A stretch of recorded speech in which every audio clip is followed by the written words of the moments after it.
Sige po, tayo po ay manatili. Acts 1:8, siguro ito po ay memorize na ng marami sa atin. No? Dahil ito po ay ang pagsisimula ng iglesia sa panahon ng mga apostol. At ang sabi po rito, sa verse 8, ayan. Subalit, tatanggap kayo ng kapangyarihan pagbaba sa inyo ng Espiritu Santo. Kayo'y magiging saksi ko sa Jerusalem, sa buong Judea, Samaria, hanggang sa dulo ng daigdig.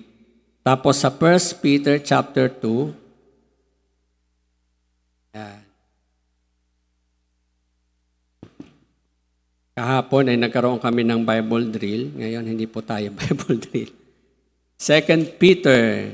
So, ayun. Ito. Sabi po rito sa 2 Peter chapter 2, verse 9. Ayan.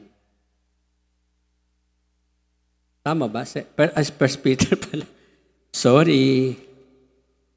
1 Peter 2, kaya pala iba yung aking nababasa. Sabi po rito sa verse, Bible na hindi ginagamit.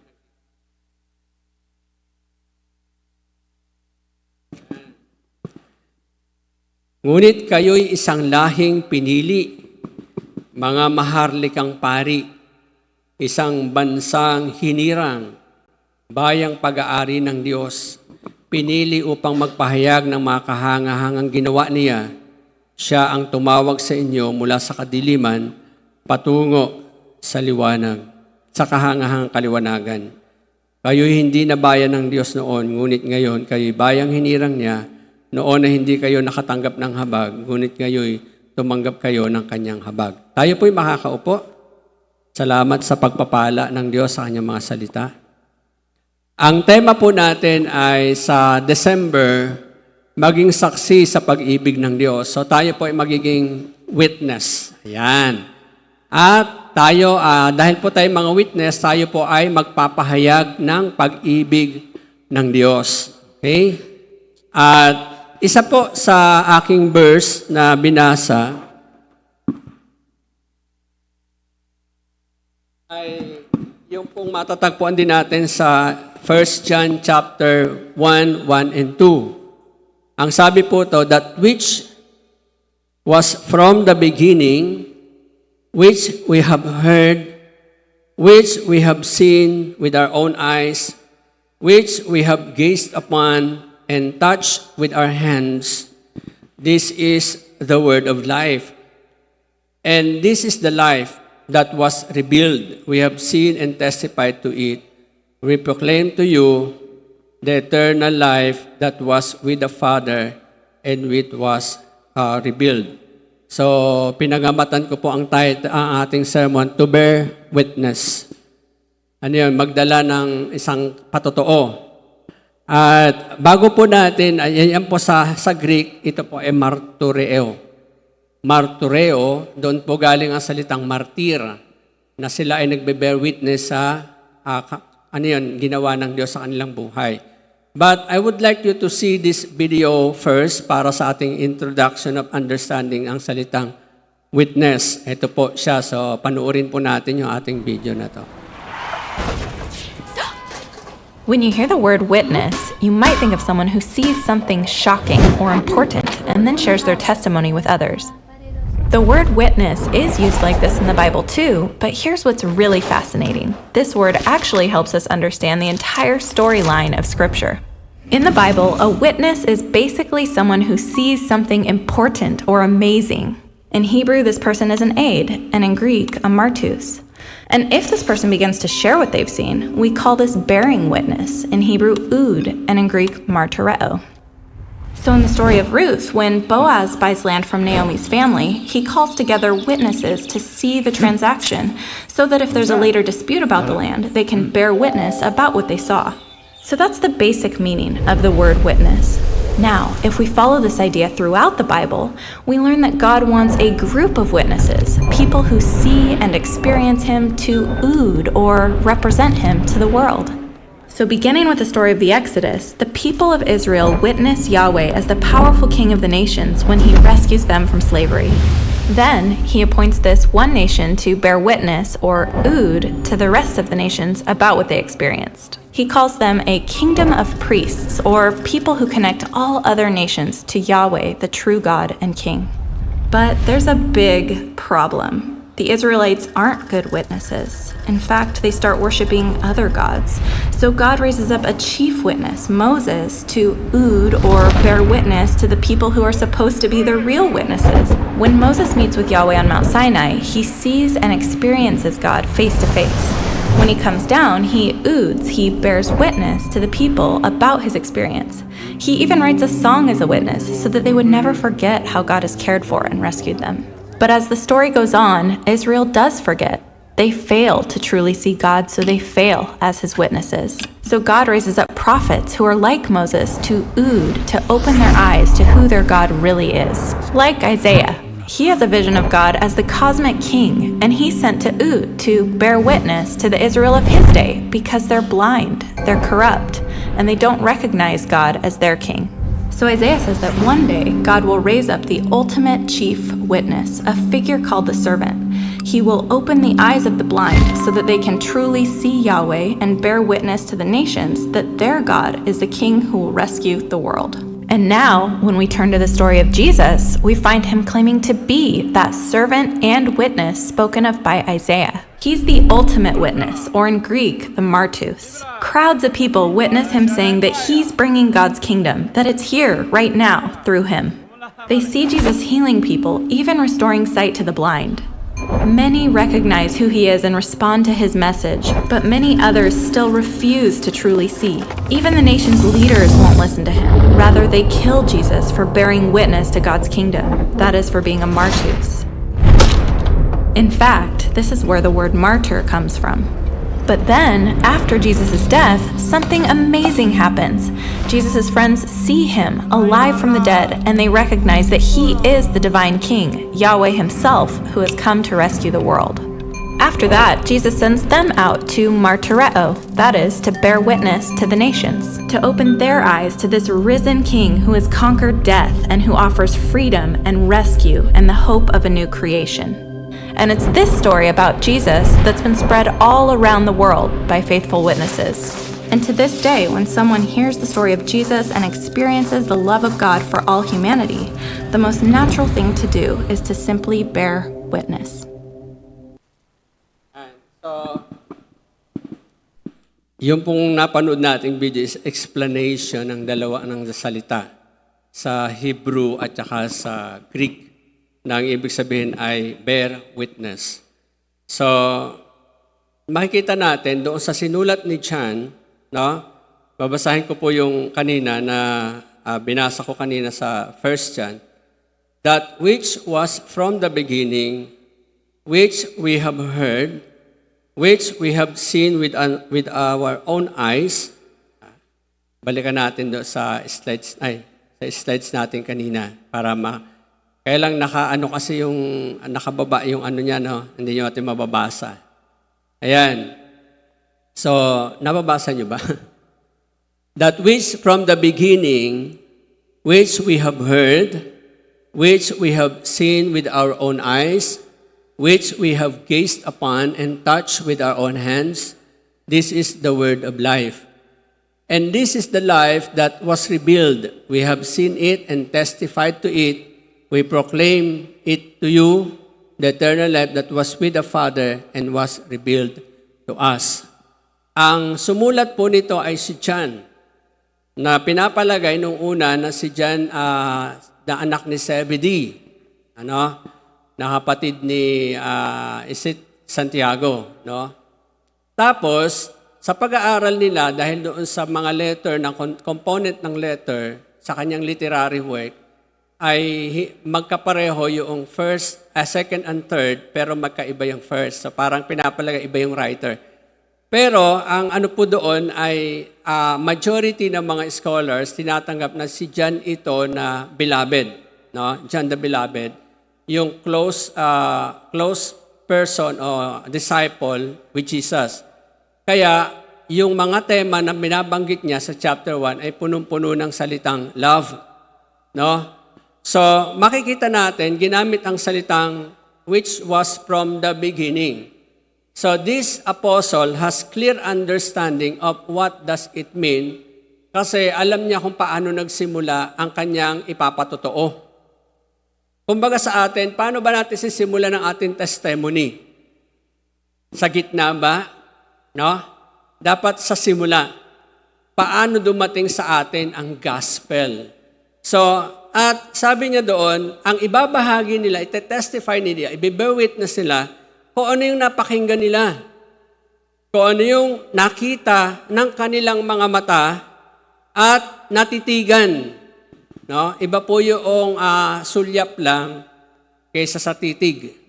Tama ba?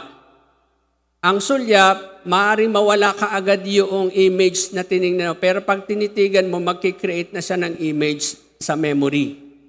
Kaya sabi ng mga nanliligaw, titig at sulyap, daig pa. Titig at sulyap. Parang ganoon. And then, natouch din nila in person. At yung sinasabi niya doon, na-heard, narinig nila, nakita nila ng kanilang mga mata, natitigan at nahawakan nila, ay ang word of life. So, sa Bible, ganito po ang sabi ni John. Ano yung witness natin? Tayo ba naniniwala na tayo mga saksi? Hindi ni Jehovah, ha? Yan, hindi ni Jehovah.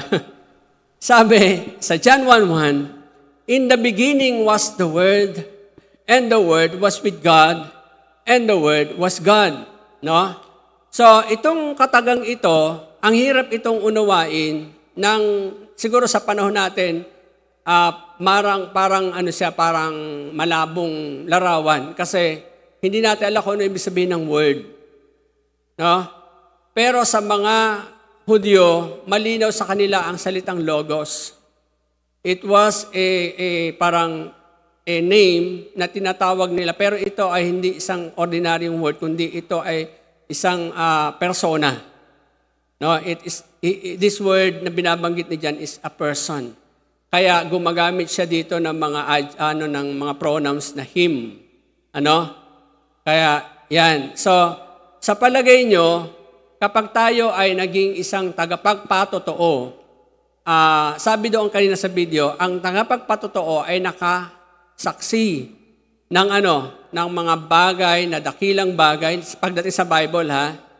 Mga pangyayari na pwede niyang tayuan, pwede niyang panindigan, pwedeng kahit baluktatin kumbaga sa harapan ng husgado, kahit siya ay i-counter ng mga abogado sa kabila, hindi magbabago ang statement. Kasi nakita niya ang mga pangyayari, naranasan niya ang mga pangyayari. So tayo mga Kristiyano, tayo na nagsasabing Kristiyano, nakita ba talaga natin ang pangyayari ng pagdating ng mabuting balita sa atin? Kasi kung hindi yan natin nakita, anong i-bear witness natin? Ano ipapatotoo natin? So, unang-una, malinaw kay John kung sino ang ipapatotoo niya. Siya ay si Jesucristo.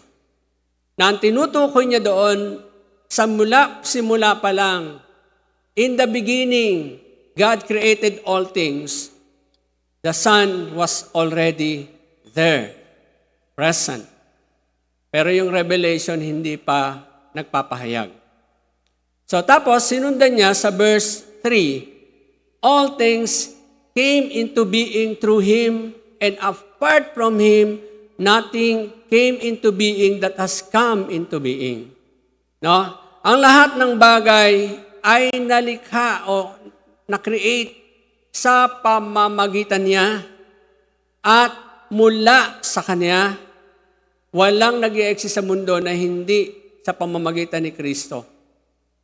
So doon pa lang makikita natin, meron ng magandang layunin ang Diyos in sending His Son to bring back His creatures to Yahweh. Sa Old Testament, di ba nakita natin sa video kanina, sila po ay nagpakilala ang Diyos sa kanila para mag-bear witness to become the royal, the priesthood no? Yung sila po ay, ang tungkulin nila is bring them the good news of Yahweh. Pero hindi nagkamali ang Diyos. Hindi sila tumugon doon sa pagtawag ng Diyos. Sa halip, sinasamba nila ang Diyos, tinalikuran nila ang covenant, and because of that, paparusahan sila ng Diyos, darating ang mga Assyria, ang Babylonia, pero ipagtatanggol uli sila ng Diyos, and then malalaman ng mga Assyrians na to, ng mga Palisteyong ito, totoo at buhay ang kanilang Diyos.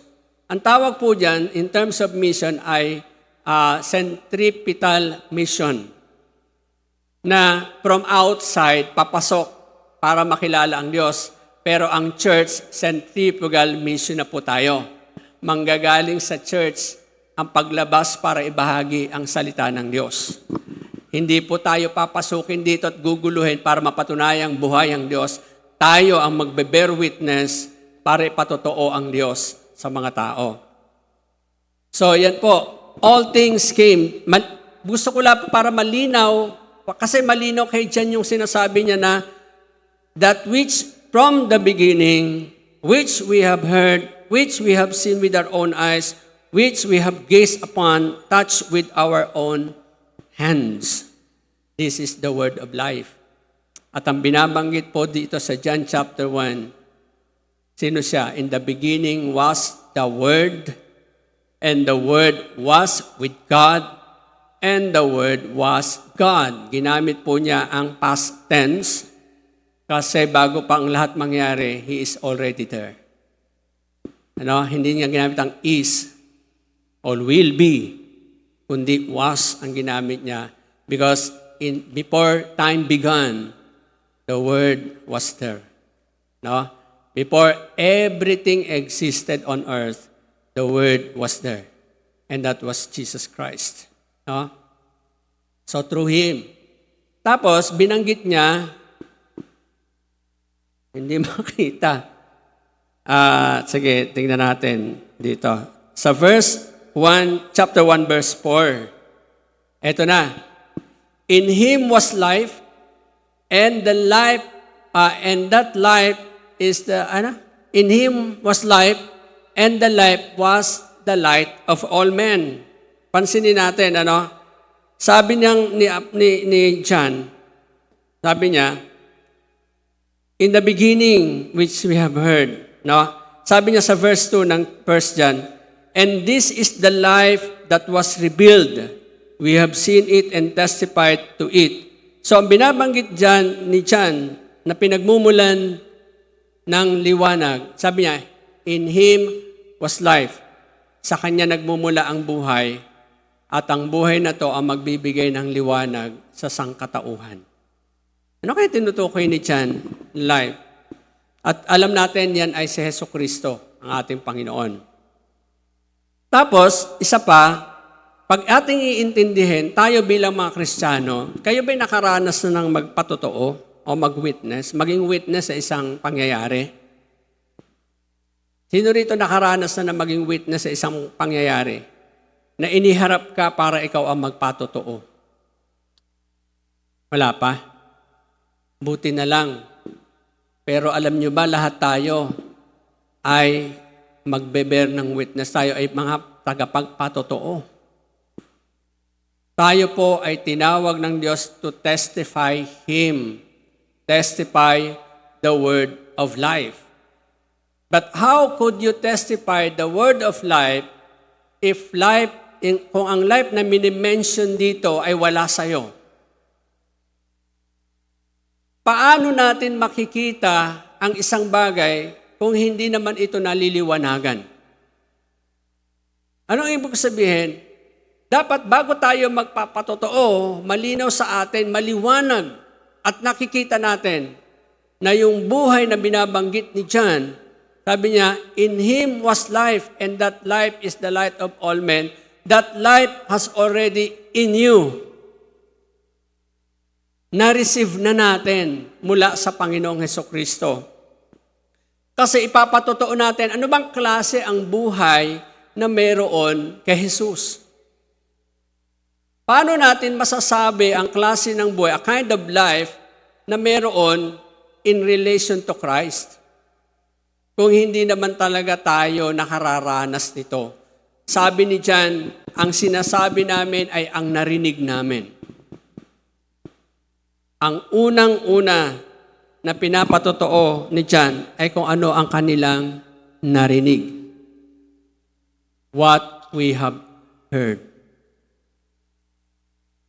Ang sabi ni Paul, faith comes from hearing. And hearing the word of God. Or, gamitin ko, the word of life. So, ang pinapatotoo ni John, yung unang nakarating sa kanya. Yung unang dumating na balita. Na sa verse 2, sabi niya, na ang lahat ng bagay ay nalikha sa pamamagitan niya at mula sa kanya.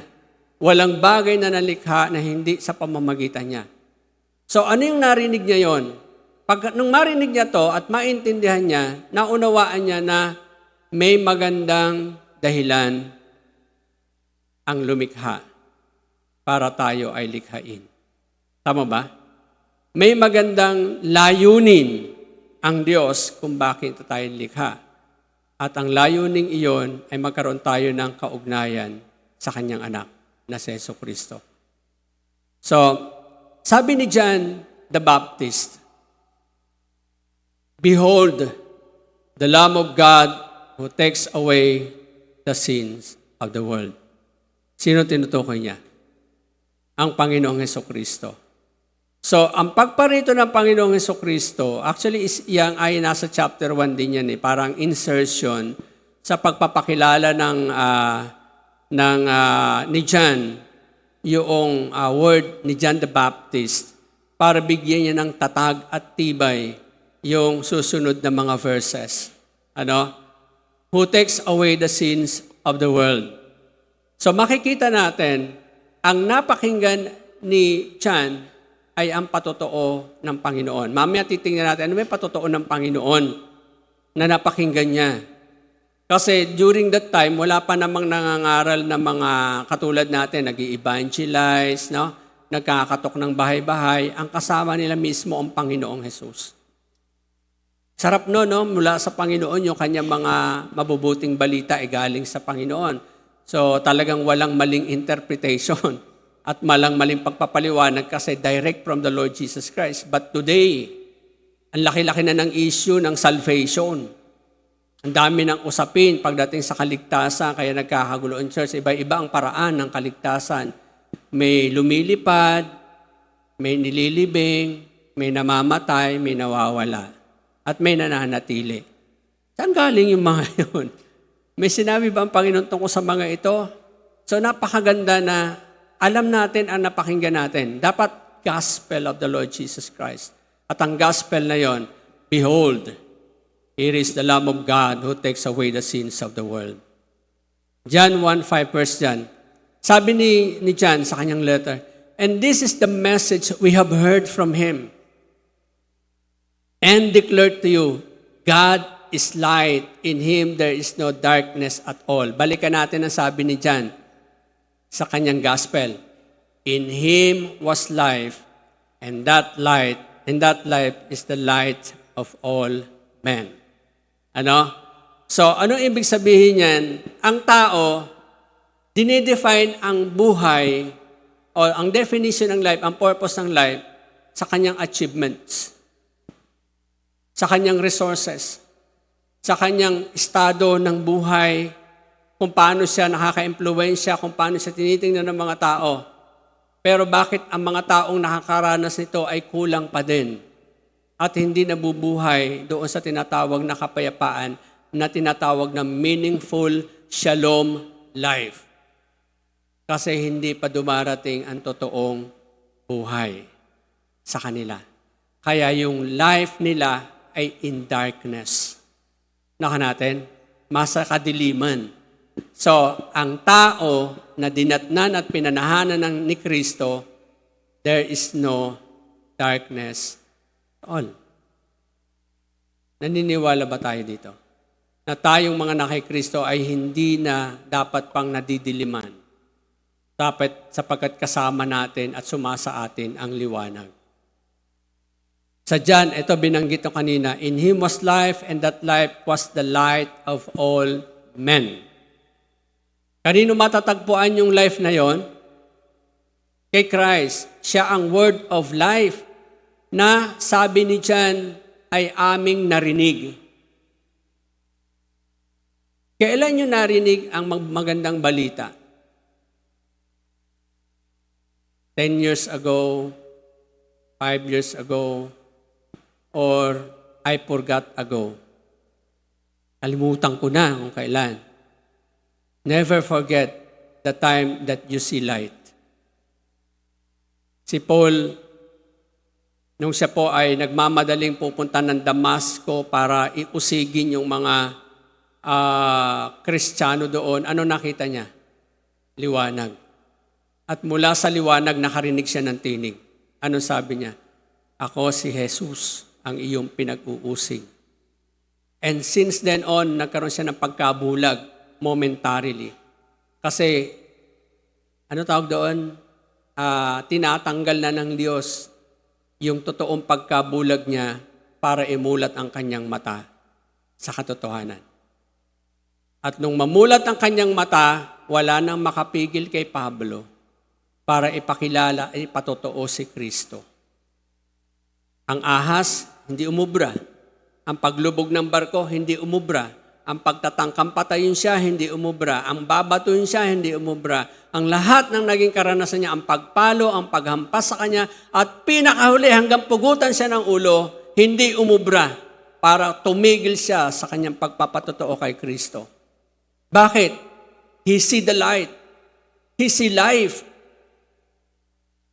that is in the word of life, that is in Christ Jesus. Nakita na ba natin ang buhay na to na kay Kristo?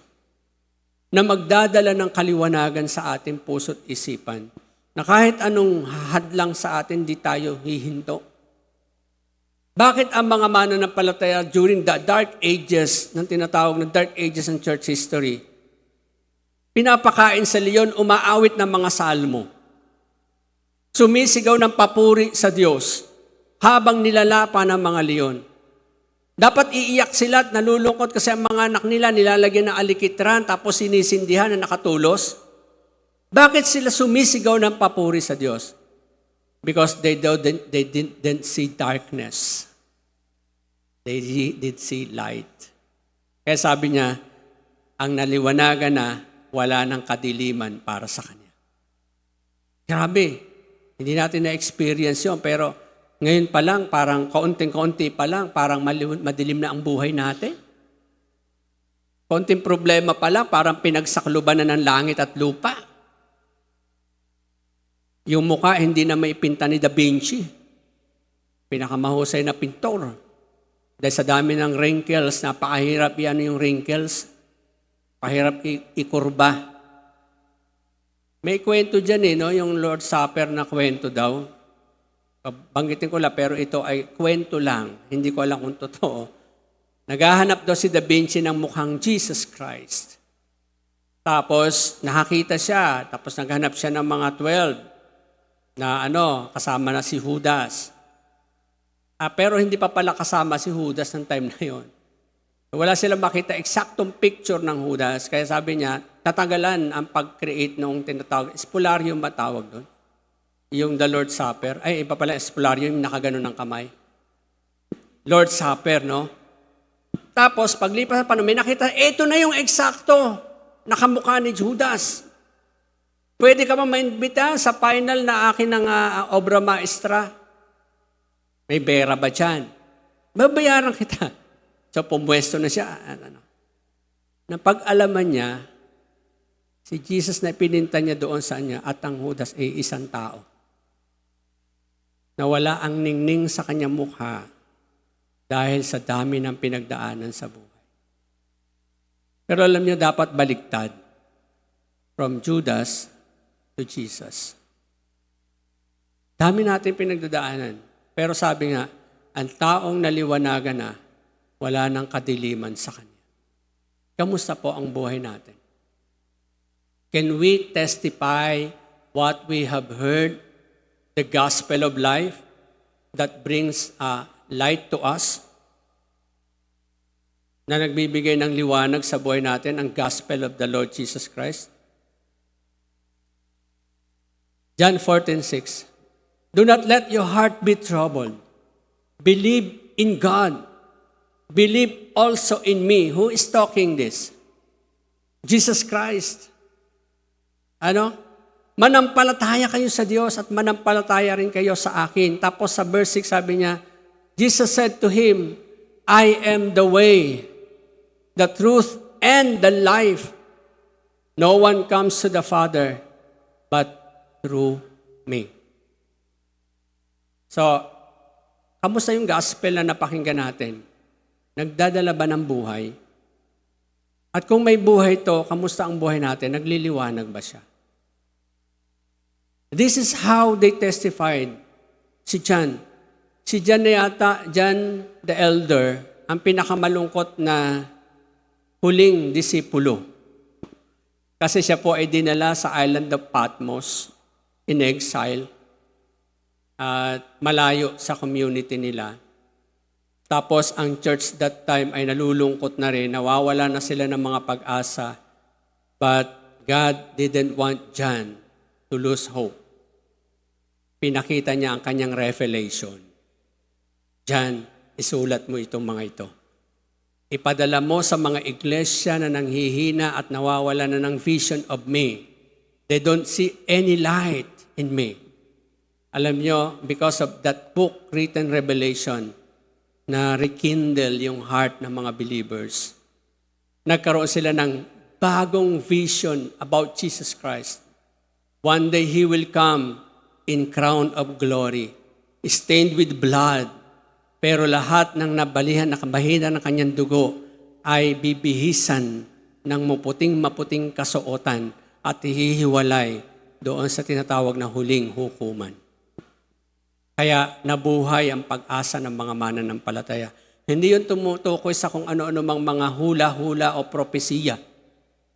Pagbubukas uli ng diwa at isipan ng mga mananampalataya at ni John mismo personally, because he is in alone. No? So, nakita.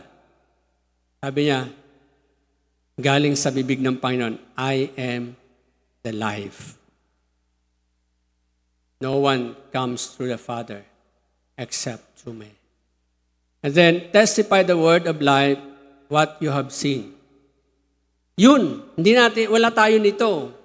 Sila nakita nila kung paano pinadami ng Panginoon ang tinapay, kung paano niya hinawakan ang isang patay at nabuhay, kung paano niya pinalaya sa mga demonyo, kung paano siya lumakad sa ibabaw ng tubig, kung ano-anong mga ito na nagpapakita ng kanyang kadakilaan, hindi natin nakita. Pinatotoo nila. Ngayon, kung sino man ang may karapatang magsabi tungkol kay Kristo, yung mga nakaranas nito. Papaniwalaan ba natin yung mga ibang tao na nagsasabi na si Jesus ay ganito? Si Jesus ay ganyan? Wala naman sila doon. Gumawa lang sila ng iba't ibang uri ng teolohiya. Denying the deity of Christ. Denying the humanity of Christ. Alam niyo po ba, magkaaway yung dalawang yon? Ang isa, dinidinay yung kanyang pagkakatawang tao, siya daw ay apparition lang. Dahil Diyos siya, hindi pwede maging tao. Ang isa naman, dinidinay na siya ay tao sapagkat hindi pwede mamatay ang Diyos. So ngayon, nagkakagulo ang iglesia. What they see, kung ano yung sinabi nila, yun ang dapat natin paniwalaan. Because they are the first person to witness Jesus' works. No? Pero sa panahon natin yun, paano? Paano makikita si Kristo? Tingnan niyo katabi niyo. Sa kanila makikita si Kristo. Anong uri ng miracle ang nangyari sa buhay ng katabi mo? Paano niya nakita ang liwanag? Paano siya ibinangon ng Diyos mula sa kadiliman? paano siya binigyan ng liwanag sa bulag, paano siya binuhay ng Panginoon mula sa kamatayan. Patay po tayo sa harapan ng Diyos because of our sin. Behold, here is the Lamb of God who takes away the sins of the world. And yung pagpapatawad ng Diyos sa atin, yun ang nagbigay ng buhay sa atin. Di ba? So, kamusta? Ano ang nakita natin? The light appeared, we have seen it, and testify to it. Pag sinabing the light appeared, nagkakaroon po ng tinatawag na concrete manifestation. Tangible manifestation ng buhay. Paano kung ang mga Kristiyano laging lulugo-lugo? Parang laging talunan. Parang laging walang ganito. Parang laging nagwo-worry. Parang laging walang direksyon ng buhay. Do you think life will appear? Makikita ba yung buhay na yon? Hindi. No? They see plainly kay Kristo and then nag-transpire sa kanilang mga buhay. Kaya grabe yung tapang nila na hindi sila natatakot mag-testify kasi mismong nakita nila ang Panginoon. Hindi natin makikita ng pisikal ang Panginoon, pero makikita natin siya sa ating mga kapatid. Anong klaseng buhay ang ginagawa ng Diyos sa kanila? Di ba?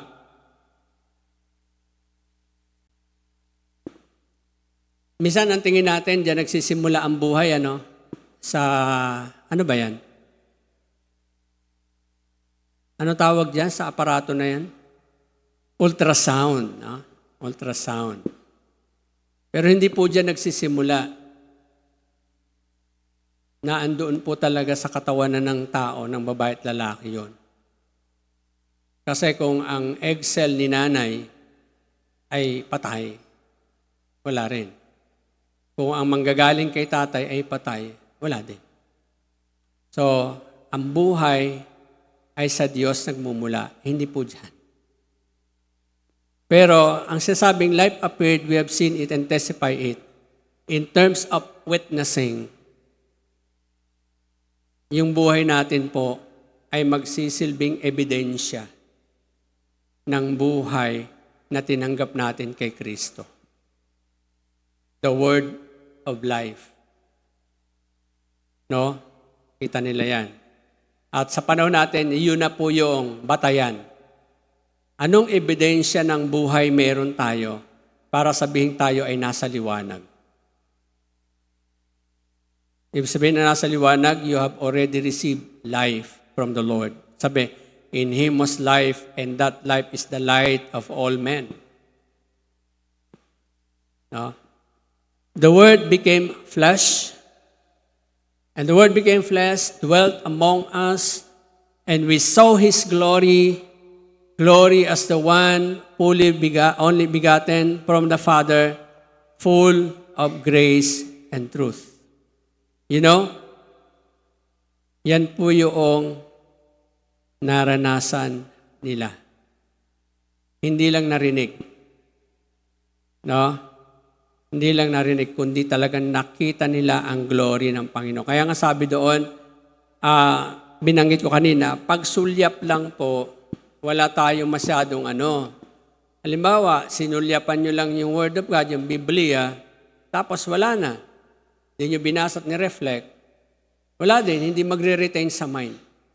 Pero pag tinitigan nyo ang isang bagay, ipikit nyo yung mata nyo after nyo titigan yung isang bagay, naando pa ba yung image? Nagre-retain siya, di ba? Kahit alisin mo na yung bagay na yun, pag pinikit mo siya, andon pa siya. Because tinitigan. So, ang pagkakatawag tao ng Panginoon, ang naging tangible demonstration ng pag-ibig ng Diyos. Ang naging tangible expression na talagang literal na hinawakan ng Diyos ang mga may sakit. Literal na hinawakan ng tinapay para ibahagi sa 5,000. Literal na binrake ang tinatawag na law of nature and law of gravity sa paglakad sa ibabaw ng tubig. Kasi sa tubig, kung ano mas mabigat, magsisink. Kaya itinanong sa amin ng aming teacher, ano mas mabigat, karayom o barko? Sabi nila, siyempre barko po. Sabi niya, no, karayom kasi lumulubog sa tubig. Sige po, buhatin niyo ang barko, bubuhatin ko ang karayom. Di ba?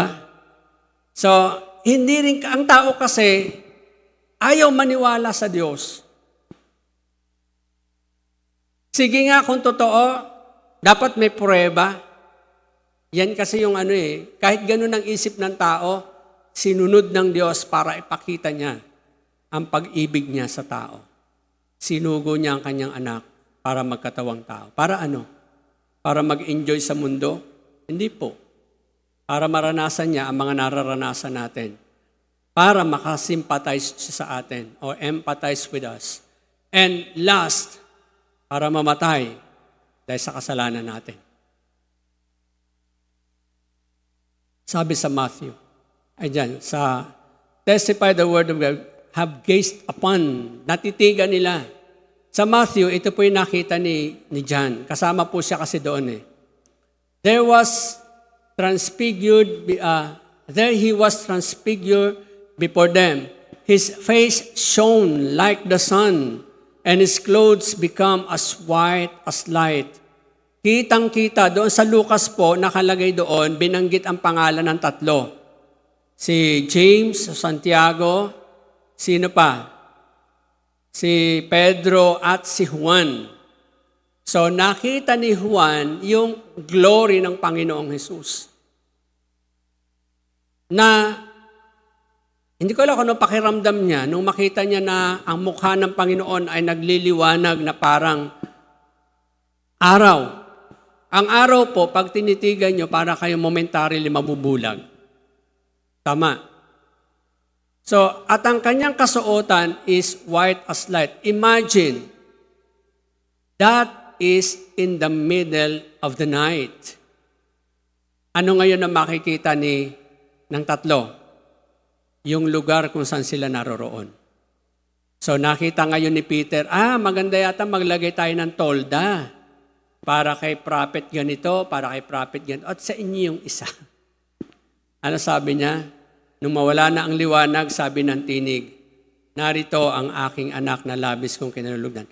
Sundin ninyo siya. Huwag niyong pangunahan. It doesn't concern you, sabi ng Panginoon. It doesn't concern you yung titirahan, yung basta makita mong liwanag, kung saan ka naroon, nakita mong yung sarili, that's good. Kasi doon ka magsisimula pag nakita mo na ang iyong sarili. Pag natitigan na ang iyong sarili sa harapan ng liwanag ni Kristo. Ano makikita natin? Flows. Ano makikita natin? Karumihan. Kahinaan. Ano ang ibubunga nito sa atin? Pagpapakumbaba. Pagpapakumbaba. Kasi nakikita natin ang glory ni Jesus. And then, pangalawa, to bear witness, proclaim the word of life. Una, personal, nating maranasan. Ulitin ko, how could you testify and bear witness without anything that is happening on you? So bakit po tayo natatakot magpatotoo kay Kristo? Minsan sabihin, nahihiya kasi hindi ako marunong. Ang linaw na sinabi doon ng Panginoon. Walang darkness at all. No? So, pag ang buhay natin ay inclined with Jesus, nakakonect sa kanyang salita, na andoon sa kanyang pagkatawag, na andoon sa kanyang pagkapili, hindi tayo matatakot magpatotoo. Tama po ba? Kasi wala silang makikita sa atin Dahil tayo ay nakita na natin ang sarili natin sa liwanag. Kaya kung ano man yung nakita natin karumihan sa harapan ng liwanag, tinatanggal natin. Para pagharap naman natin sa iba, ay hindi sabihin, oy, may puwing ka. Di ba sabi ng Panginoon nung nakaraang message, natandaan nyo? Yung tungkol sa, ang message pala, Sister Grace, yung isa pa, na sabi, oy, tanggalin ko nga yung puwing mo. Yung pala troso nakalagay sa mata niya. Parang ganon. So, minsan ay dapat lalong maging malinaw ang ating paningin bago natin ibahagi kung anong dapat natin ibahagi. So, sabi ni John, behold, the Lamb of God who takes away the sins of the world. Ang tinutukoy niya, si Jesus. Ipinipresent niya si Jesus sa mga tao. At ito ang testimony ng Panginoon. No one has ascended into heaven but he who descended from heaven, the Son of Man. As Moses lifted up the serpent in the wilderness, even so must the Son of God must be lifted up, so that whoever believes in Him have eternal life. Yan ang context ng John 3:16. Ang sabi ng Panginoon, walang bumaba, ay walang umaakyat kung walang bumababa. Lagi ko po itong sinasabi. Ang patotoo natin, ang sasabihin natin, ay ang sinasabi ng Panginoon. Kung meron pa tayong gustong malaman beyond this life, wala naman taong galing doon na pupunta rito. Di ba sabi ni Abraham, ang naririyan, hindi makaparirini. At nang naririni, hindi makapaririyan. At kahit daw bumalik ang tao doon sa mga buhay, hindi sila maniniwala. Nasa kanila ang mga salita na iniwan ni Moses. Kung hindi sila maniniwala doon, pupunta rin sila kung saan ka, sabi sa mayaman. Ngayon, sino ba si Jesus? He came from the Father and will go back to the Father. Ang ipatotoo natin, hindi ang teolohiya ng sino mang tao, kundi ang teolohiya ni Jesucristo. Introducing the Father. And He introduced God the Father as the righteous judge sa Old Testament, holy, God in the Old Testament. Ano pa? Siya ay hukom sa Old Testament, but in the New Testament, He is a Savior. He is gracious. He is merciful. Kaya, ang ipapatotoo natin ay ang pag-ibig ni Kristo. Ang pag-ibig ng Ama na naghahandang abuti ng bawat makasalanan. Na handang alisin sa kadiliman ang lahat ng nasa kadiliman para dalahin sa liwanag. Na handang patawarin ang lahat ng kasalanan ng taong humihingi ng tawad. Na handang i-provide ang kanyang pangangailangan para makita na siya'y Diyos at Ama. Na kahit daw ang mga tao, na kapag may humihingi ang kanyang anak ng isda, ay hindi niya bibigyan ng ahas. Ipinapakita ng Panginoong Jesucristo ang mabuting Ama, ang mabuting Diyos. Kaya ang ating sasabihin ay kung anong napakinggan natin. Ano ba napakinggan natin? Gospel of life. Ano ba nakita natin? Transformed life. Ano ba nakita natin? Glory ni Kristo, hindi glory ng tao. Di ba? Minsan doon tayo maayos sa glory ng tao na mas pinupuri natin ang ginagawa ng tao kaysa ginagawa ng Diyos. Hindi ganon. Makita natin ang glory. Siya ay instrument ng Panginoon para mangyari ang kanyang kalooban. So, anyone who testify with the Father is the one coming from the Father, Jesus Christ. And Jesus' words after the resurrection, But you will receive power when the Holy Spirit comes on you, and you will be my witnesses in Jerusalem, in all Judea, and in Samaria, and to the ends of the earth. He is talking now to the church na magsisimula sa Jerusalem. Doon sa Matthew, mga alagad na 11, Matthew 28, ang kausap niya. So they did what God has commanded them, kaya nagkaroon ng iglesia. At ngayon, ang utos sa iglesia, magpatotoo. Pero hindi basta magpapatotoo. Dapat we are empowered by the Holy Spirit to testify Jesus Christ. Dahil ang Espiritu ang babago sa buhay natin. Siya ang magdadala sa atin sa liwanag. Sabi nga, nasa Kanya ang lahat ng katotohanan. No? Ang declaration ni Peter ito, but you are a chosen people. He is now talking to the believers. At particular muna, ang kanyang kausap dito ay mga Hudyong Kristiyano. But mga kapatid, wala na po sila lahat. Patay na po lahat yung mga yon. Sino ngayon ang kausap niya at idinideclare niya ang mga ito? Tayo po.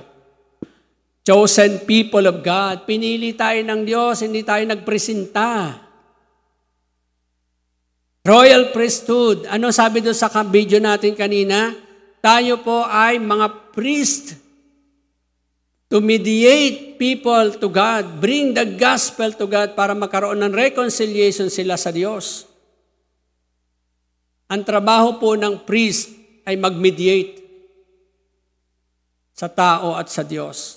Ang trabaho natin, tayo po ay, hindi lang basta priest, royal priesthood.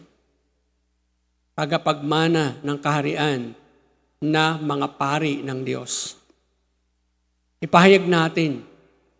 And holy nation. Bakit tayo naging holy? Because Christ justified us. Forgive us from all our sins. At sa pamamagitan ng kanyang dugo, tayo ay nalinis. God's special possession, peculiar people ang tawag dyan. Ano na dahilan? Bakit tayo pinili? Bakit tayo ginawang royal priesthood? Bakit tayo ginawang holy nation? Bakit tayo ginawang special possession? That you may declare the praises of Him who called you out of darkness into His marvelous light. What is declared the praises of Him? What makes God glorified? When a person returned to Him, thousands of angels rejoicing in heaven. Amen? I-declare natin ang gospel. Pinili tayo ng Diyos. We are royal priesthood of God. Bring the gospel. Papunta ang 2025, paparating na siya. So, ibahagi natin. Nagtataka tayo, no? Ang member galing sa iba't ibang barangay, talagang 13 itong ating church. 13 martires. Galing sa Lapidario, galing sa Concho, galing sa... galing. Pero wala dito sa community natin, sa paligid na to. Right? The church existing for 30 years, 33 years here. Not individual person surrounding the community came to church. Let's be the light. Start praying. I encourage you. Buuin natin ang buong isang taon na ipag-pray natin tong community na to. Nakakalungkot lang, di ba? Ni isang individual person surrounding this, wala tayong nadala. So dapat ngayon tayo ay maging liwanag sa kanila. Tayo ay mga martureo. Ano yan? Bear witness. Bearing witness. Saan? The praises of Him who called us from darkness into marvelous light. The challenge is this. Ito yung tawag ng Panginoon, din declaration ni Peter. We proclaim to you that what we have seen and heard, so that you may also have fellowship with us. Our fellowship is with the Father and with the Son, Jesus Christ. We write this to make your joy complete. Ganda ng sabi niya. Fellowship with us. Have fellowship with us. If we claim, sabi verse 6, if we claim to have fellowship with Him and yet walk in the darkness, we lie. We do not live to the truth. Pero itong sabi niya, our fellowship with the Father and the Son is, if we walk in the light, He is in the light, we have fellowship with one another, the blood of Jesus Christ, His Son, purifies us from all sin. Ano ba ibig sabihin ng fellowship na yan? Inspired to love one another. Saan nanggagaling inspiration niya? Sa pagmamahal ni Kristo. Sabi doon sa verse kanina, if we walk in the light as He is in the light, that is the inspiration. Yung love na yon ni Kristo. The new commandment I give to you, that you love one another, even as I have loved you, that you also love one another. By this all men will know that you are my disciples, if you have love for one another. The tangible na ilawang hawak-hawak natin na nagsasabi ng buhay sa atin ay ang pagmamahal natin sa Diyos at pagmamahal sa kapwa. Kung wala ito, wala kang dalang liwanag. Kung hindi mo kayang mahalin ang kapwa, ikaw ay madilim, nasa kadiliman. Walang buhay. Pero dahil po tayo na kay Kristo, dapat po tayo may inspired na mahalin ang isa't isa at ang inspiration ay galing sa Diyos na nagmahal sa atin ng labis. And we are powered to participate in God's own life and love. Ano yun? You will be my witnesses when the Holy Spirit comes upon you. So tayo ay in-empowered to participate in God's own life and love. Empowered tayo ng Holy Spirit. Empowered to proclaim in the praises of Him who called us out of darkness. Thank you. Bigla natapos. Ayan, so mga kapatid, seryoso tayo masyado tuloy, bigla natapos. Ito lang po yung ano natin. Tayo po ay mga ud. Hindi uod ud sa Old Testament. At martireo in the New Testament. Ano ibig sabihin? We are bear witness of Christ. Saan? Bear witness of Christ doon sa buhay natin. And bear witness of Christ of telling them what happened. Diba? Dalawa yon. Kaya nawa, pagkatapos natin dito, simulan na nating magpatotoo. Pero siyempre, nasa iyong Holy Spirit, mag-pray tayo. Hingin natin yung lakas na nanggagaling sa Diyos. Let's pray. Panginoon, salamat po sa amin pong message na narinig mula sa inyo. Pinahayag nyo kay Apostle John. Nakita niya, naranasan niya with all of his life na experience. Hanggang sa huli, in-encourage niyo po siya. Kahit po siya ay nakararanas po ng maraming discouragement. Si Paul, nakita niya yung life na nagbigay ng liwanag sa kanyang buhay. At hindi siya tumigil to testify with this. Lord, allow us to see this, to have this life and to be able to see plainly, clearly, bakit po ninyo kami iniligtas. To declare the praises of your glory. Salamat po, Panginoon. Pakindalangin sa Panginoon ni Jesus. Amen. Amen. May I request? Sino ba? Pastor Tito, dahil andito. Ay palakpakan natin ng Panginoon sa ating newly ordained pastor. Yan. So, Talagang si Pastor kita kong lumuluha habang aming pinananalangin. Talagang daman-daman niya yung pagtawag ng Panginoon kay Pastor Tito. So yan, salamat sa Panginoon sa ating bagong Reverend Christopher Almonidupar. So mga kapatid, ngayon po alalahanin natin muli. Alam natin the reason behind this, no, is because of the love of God shared with us through His Son Jesus Christ. Yung pagmamahal ng Diyos, nung makita niya si Adan na magkasala, ay mas bumilis ang tibok ng kanyang puso para, alam niyo ba pagkakakinakabahan kayo dahil may niyo yung isang tao at alam niyo mayroong kapahamakan sa kanya, ay iniisip na niya kung anong gagawin niya para ialis siya doon sa kapahamakan. And the Lord sees the situation of man from Adam at dumating sa Old Testament na nagpapakilala pa rin siya pero still ang tao ay tumatalikod pa rin. At para maipakita at maipadama ng Diyos na makapangyarihan ng kanyang pag-ibig, He sent His Son, Jesus Christ. And through His Son, through His Jesus Christ, through Him, kaya tayo narito. Kaya natin inaalala ang banal na hapunan. Ang banal na hapunan bago siya ipako sa krus. Kasama kanyang mga alagad, may mga tagubilin ang Panginoon.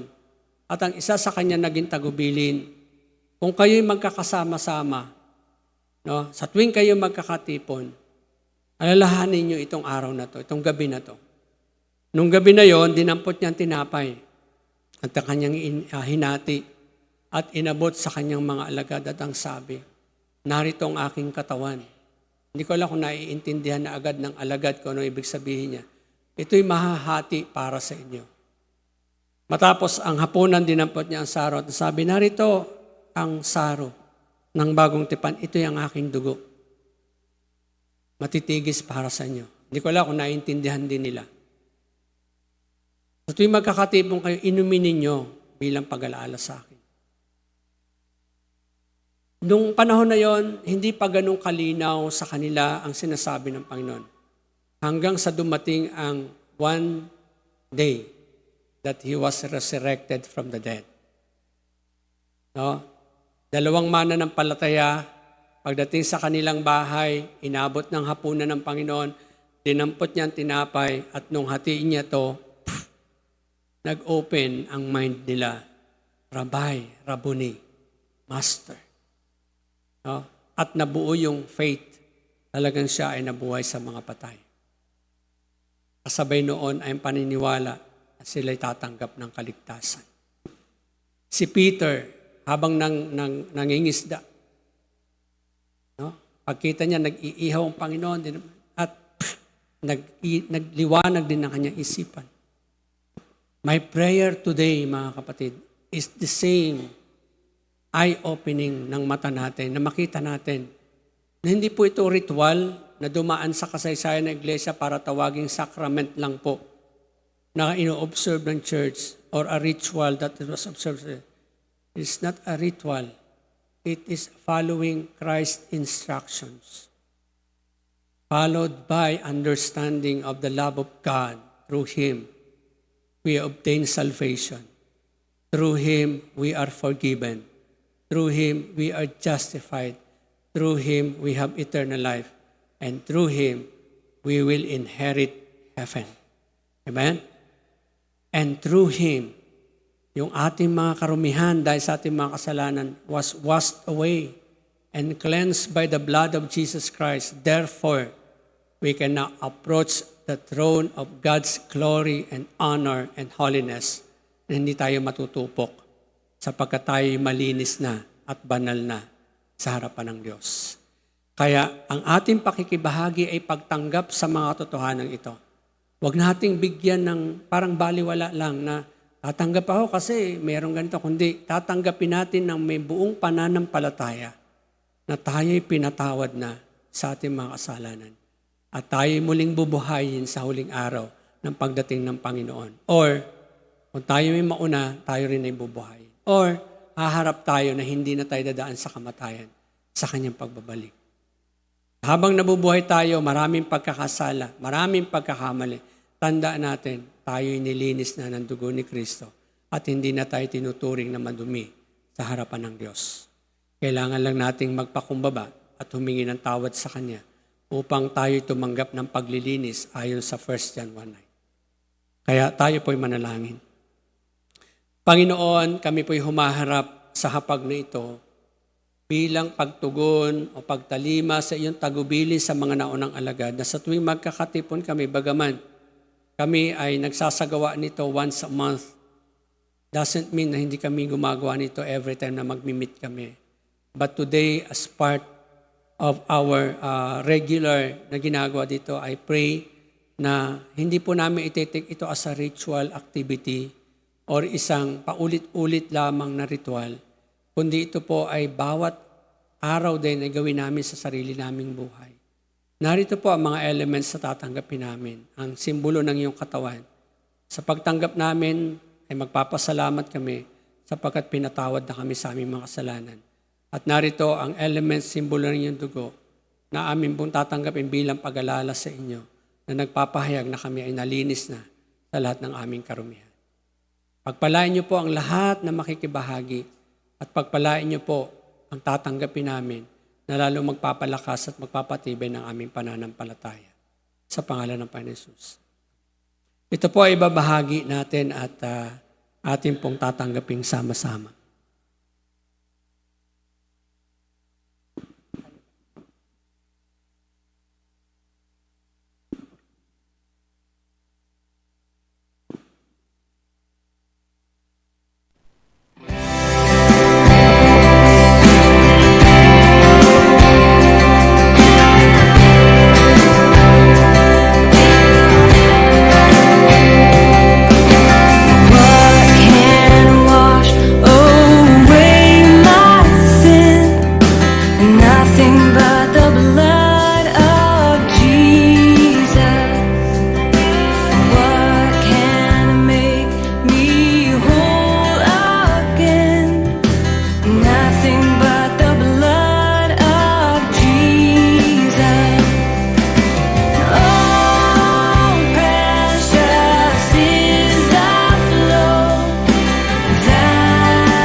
Itaas natin ang tinapay.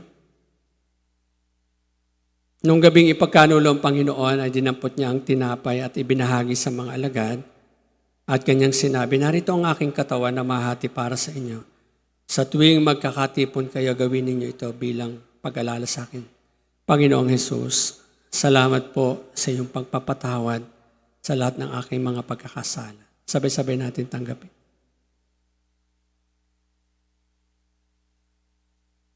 Matapos ang hapunan, dinapot niya ang saro at ang sabi, narito ang saro ng bagong tipan ng aking dugo. Sa tuwing magkakatipon kayo, gawin ninyo at inumin ito bilang pag-alala sa akin. Panginoong Hesus, salamat po sa iyong banal na dugo, tumigis doon sa krus, upang ako ay mahugasan sa lahat ng karumihan ng aking pagkakasala. Sabay-sabay po natin inumin. Nagpapasalamat po kami, Panginoon, dahil tinanggap namin ang inyong pagpapatawad, tinanggap namin ang iyong pagliligtas, tinanggap namin ang buhay na walang hanggan, at kami ay malayang haharap sa Diyos Amang makapangyarihan, matuwid at banal, sapagkat kami ay itinuturing ng matuwid at banal dahil kay Jesucristo na namatay doon sa krus ng Kalbaryo. Salamat po, Diyos. Purihin po kayo sa pangalan ng Panginoon Jesus.